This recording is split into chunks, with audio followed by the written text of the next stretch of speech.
మల్లన్న దేవునికైతే ఎంతమంది జనాలు వస్తారో ఇవాళ మల్లన్న ప్రోగ్రాం కూడా మరి బీసీ మీటింగ్ కూడా అంతమంది వచ్చారు కాబట్టి మన బీసీలందరం కూడా ఐకమత్యం ఉండాలి.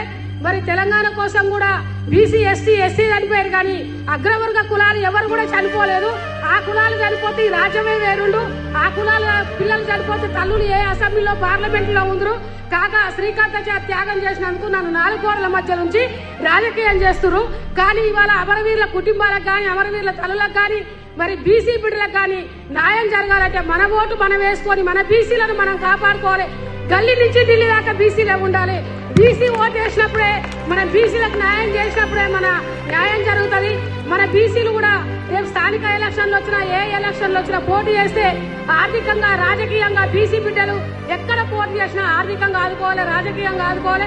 మన బీసీలను గెలిపించుకోవాలి.